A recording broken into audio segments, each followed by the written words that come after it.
জানি না তোমাদের কি অভিমত, তবে আমার কিন্তু এবার বিষয়টা একঘেয়ে লাগছে। সেই একই জিনিস কিন্তু হয়েই চলেছে, আর পারুল কিন্তু কোনো কিছুই কিনারা করতে পারছে না। মানে সেই শিরিনের মা ওখান থেকে বসে বসে পারুলদের পিছনে গুন্ডা লাগিয়েই চলেছে, আর পারুলেরা তাদেরকে এড়িয়ে বেঁচেই চলেছে।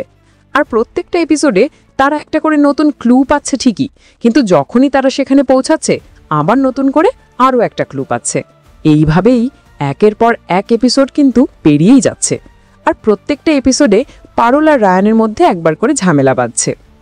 এবার যখন পারুল জানতে পারল তার মা জঙ্গলের কোনো গ্রামে হয়তো থাকতে পারে, তখন পারুল একাই সেখানে যাবার জন্য জেদ ধরল।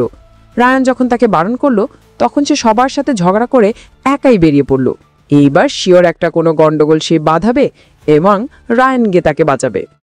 দেখো, যে সমস্ত জিনিস এখানে দেখানো হচ্ছে সেগুলো কিন্তু দেখতে ভালোই লাগছে, তবে ওই যে কথায় আছে না, তোমার সবথেকে প্রিয় খাবারটাই তোমাকে যদি প্রত্যেকদিন একইভাবেই দেওয়া হয়, তাহলে তোমারও কিন্তু সেটা খেতে বিরক্ত লাগবে।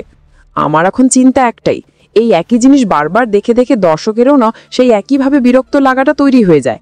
আশা করব রাইটার ডিরেক্টর এই বিষয়টার উপরে ঠিক নজর রাখবে। সো এবার তোমরা বলো, আজকের এপিসোডটা তোমাদের কেমন লাগলো? তোমাদের কেমন লাগছে পারুলের তার মাকে খোঁজার এই জার্নিটা? অবশ্যই জানিও কিন্তু কমেন্ট করে। দেখুন পরিণীতা প্রতিদিন রাত ৮টায় শুধুমাত্র জি বাংলায়। এইরকম সমস্ত আপডেট সবার আগে পেতে অবশ্যই আমাদের চ্যানেলটি সাবস্ক্রাইব করে নিও।